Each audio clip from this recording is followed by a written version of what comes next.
mainly do financial news and people making money off of it, they got to stay factual. And also on top of that, they tend to lean a little center right. Okay, so it's the most factual news source that's not overwhelmingly liberal, actually leans a little right. And also on top of that, they have some very fascinating stories, okay? And this story right here, guys, is going to blow your minds, okay? It's going to blow your minds because big tech, Amazon, Bezos, okay, probably the richest man in the world, or was the richest man in the world before Elon Musk passed him, based purely off of speculation and deification from his core super fans. They think that Tesla is going to be the greatest company in the world someday because of blind belief in Elon Musk, but that's another video for another day. Jeff Bezos undoubtedly has a lot of influence, and he should have used this influence to stand up for America when we needed somebody like his influence the most, if he knew what was right. But obviously, meet your next pillow. That's not how people like Jeff Bezos works. But before we get in that, my name is Greg Foreman, and you're watching A Black Conservative Perspective. Make sure you like, comment, and subscribe. Most importantly, share A Black Conservative Perspective, aka a leftist worst nightmare. You can also follow me on Twitter at GForemanBCP. Let's get it. All right, guys.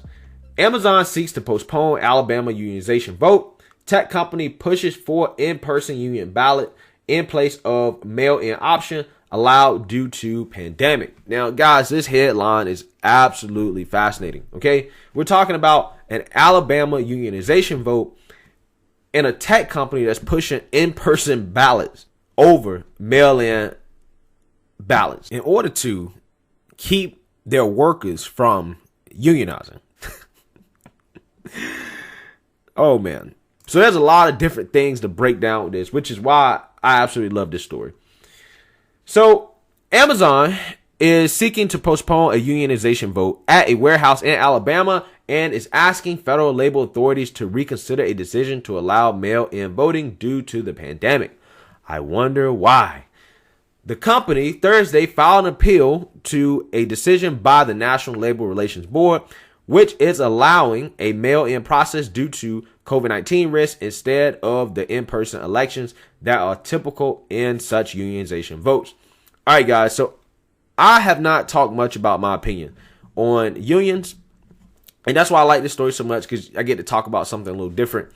But I'm a straight up libertarian on the issue of unions, okay? And the reason why is because I think that government entities like the National Labor Relations Board, which was set up under the National Labor Relations Act, I think under FDR. I think this impedes on the right of individuals who wish to unionize or not to unionize to collectively bargain with the companies that employ them. Okay? And the reason why is because I think that the government should not be controlling how individuals and individuals who want to be in unions are allowed to bargain with companies. Okay, I think that impedes on freedom of speech. Okay, they should be able to do it unobstructed by the government or government rules. Okay, and I feel like that's the most free market approach. Now, I also don't. How to stop buffering issues anywhere, anytime, instantly. Unions because they force membership from people who don't want to be in unions. Now, technically, under the National Labor Relations Act, you cannot be required to be a member of a union or pay a union monies as a condition of employment unless the collective bargaining agreement between the employer and the union basically contains a provision that will require all employees to either join the union or pay union fees. Which is funny to me because that basically means that you have to be a part of the union, right? Like you have to have some monetary interest in the union. If your union states that you must monetarily compensate a union, even if you don't want to be in it, that is forced membership into being a part of a union.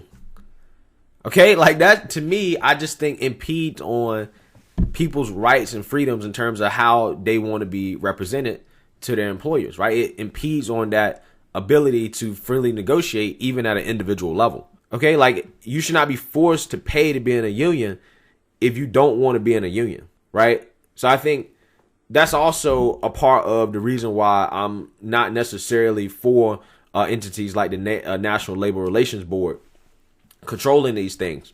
Okay, I just think that it impedes on people's individual rights and freedoms. So I'm principled in that aspect in terms of my opinion on unions. I'm basically a libertarian on the issue.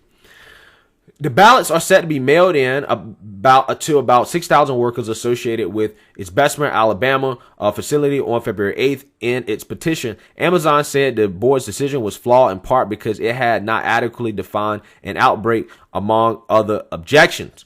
Workers are seeking representation from the retail, wholesale, and department store union. A majority of ballots cast would have to choose unionization to gain representation. Hourly Amazon workers have never previously formed or joined a union in the U.S. All right, so there's a couple things to break down here. So first is that Amazon is pushing for in-person voting. Okay, and they're saying that the board's decision to allow mail-in balloting due to the pandemic is flawed, okay? Because they haven't adequately defined an outbreak, okay? So is that not what conservatives have been saying? Have we not been saying that for the longest time now, that allowing mail-in voting unobstructed just because of the pandemic is a flawed way of thinking? Amazon is arguing that. Have conservatives not been arguing that? Jeff Bezos, if you knew this, it'd be nice if you had used your influence to do what was right at the time when it was right, not just for the benefit of yourself. And this is a big deal, guys, because other companies like Walmart don't have unions. And if a company like Amazon gets a union, basically opens the door for all of this space to become unionized. Okay, so Amazon is like trying to keep something like this from happening because that's going to open the floodgates of unionization to the rest of, this type of industry. So this is a big deal in the retail e-commerce space right now. A spokeswoman for the retail, wholesale, and department store union declined to comment. Amazon declined to comment on its appeal, but has said it believes the best approach to an election would be conducted in person, saying, quote, it provided the National Labor Relations Board with a safe, confidential, and convenient proposal for associates to vote on site, which is in the best interest of all parties, associate convenience, vote fidelity, and timeliness of count. How to stop buffering issues anywhere, anytime. Is that not what conservatives have been arguing? Is that not what we've been saying for the longest time about in-person versus mail-in voting? Okay, mail-in voting has issues. Okay, when you indiscriminately send out mail-in ballots to people across the country that don't request them, there are going to be issues. Right? It is much easier to vote in person. It is better for accuracy and timeliness and making sure everything goes right. And again, what has Josh Hawley been saying about Pennsylvania? What have conservatives been saying about Pennsylvania? Pennsylvania changing their election laws without actually changing the Constitution just to allow mail-in voting is definitely something that may be unconstitutional. And most importantly, could be a challenge to the integrity of our elections. Okay, Amazon is saying this. Amazon, basically the largest company in the world, with the second richest man in the world. This is what he's saying. So all the conservatives that were saying this, if they're crackpots, Jeff Bezos must be a crackpot. Which, I mean, hey, you got to be a crackpot to get that rich, right? You got to be a crazy person by definition to be as rich as Jeff Bezos. But regardless, Bezos is making an argument that mail-in voter ballots challenge vote fidelity, timeliness of vote count, associate convenience, and it's in the best interest of all parties involved. This stuff is not hard, guys. And again, it's about protecting the integrity of the vote. Mail-in balloting challenges the integrity of the vote. We cannot afford to not make our elections the most accurate that we can each and every single time. Because the most powerful man in business, basically, Jeff Bezos, is telling us that mail-in balloting is flawed. So if the most powerful man in business is telling us that mail-in voting is flawed, then why we elect the most powerful man politically in the world, potentially, with mail-in voting. Okay? This stuff is not rocket science, folks. If Amazon can acknowledge the flaws of mail-in voting, why can our government not acknowledge the flaws? That's my question. Amazon's appeal is one of a number of steps the company is taking to challenge the election. Amazon also launched a website called doitwithoutdues.com. On the site, the company asked workers why would they pay a union for benefits such as high wages and health care that the company says it already provides. And again, this is not a bad argument for Amazon because public pressure has forced Amazon to raise their wages. You already have the right to ask for this type of stuff.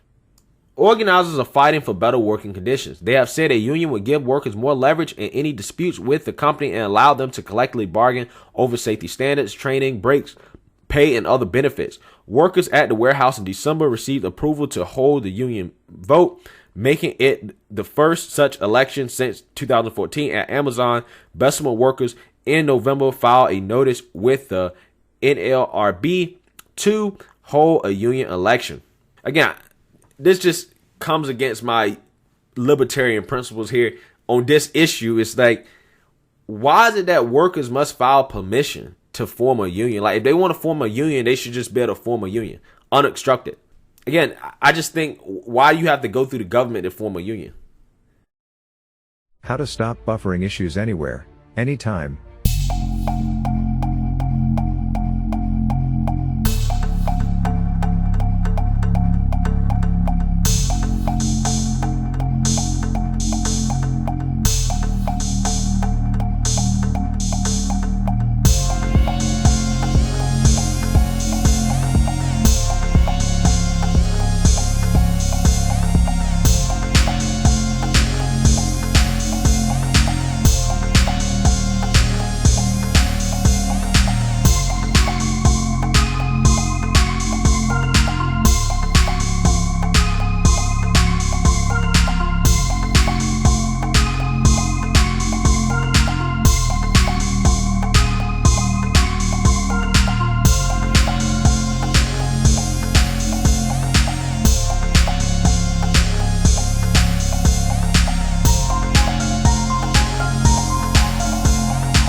And you don't need any technical.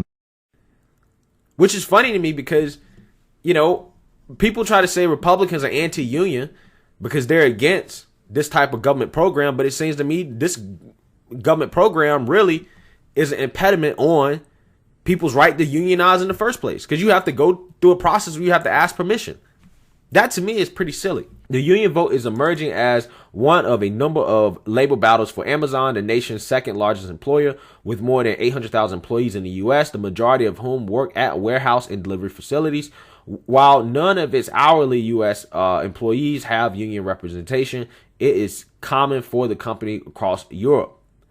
Last year, as Amazon struggled to meet a surge in orders due to pandemic lockdowns and widespread shift in online shopping, some workers complained about health protocols and safety. Organizing efforts gained momentum. Workers at several warehouses have held walkouts and other protests in response to what they said were inadequate safety practices. Amazon in October said more than 19,000 of its workers had tested positive for coronavirus. Some employees have also alleged they were wrongfully terminated. New York last spring opened an investigation to Amazon for their firing of an employee at its Staten Island facility who had spoken out about employee safety. In December, California sued to force Amazon to comply with subpoenas related to an investigation by the company into the company's coronavirus safety protocols at its warehouse. Amazon said that it made hundreds of adjustments to its work environment safer at warehouses, including regularly testing workers for COVID-19, providing temperature screenings, and implementing social distancing practices. All right, so Amazon is basically saying that, hey, these concerns happen. We've listened to them. We've adjusted our practices. Now, whether or not you believe Amazon has done enough, that's between the workers and Amazon, in my opinion, right? So I just find this story was fascinating because of the whole mail-in voting thing. Not just the union part of it. That's also fascinating as well. We'll see where that goes. But it's funny to me how somebody like Jeff Bezos, who has so much influence on the world, only advocated and came out and told the truth. Something that us conservatives have been saying for the longest time is that mail-in voting is flawed, when he benefited from it. When to keep his workers from unionizing and potentially getting better working conditions. Okay? All of a sudden, now mail-in voting is dangerous. Okay? And Jeff Bezos, if you really believe that, then you should have come out and stood up for the integrity of our elections before the election. Okay? You have so much influence and you only want to use it to enrich yourself, which is, again, part of the problem, right? So, you know, this story is just funny. They try to say conservatives are crazy and we're conspiratorial and things of that nature. It's like, no, it's just that in this specific situation, in this issue, we understand that in-person voting is the best way to protect the integrity of our elections. And we should not do anything that will make our elections less safe, okay? Because we can't afford to not have safe elections, right? We're talking about voting for elected officials that are going to run our country. How to stop buffering issues anywhere, anytime. We cannot afford to be taking more risk, okay, with that, especially during a pandemic, right? Because you need competent leadership during a pandemic, okay? And this is just using a liberal argument, but and turning it back around on them. But anyways, let me know what you guys think. Make sure you like, comment, and subscribe. Most importantly, share a Black conservative perspective. Peace.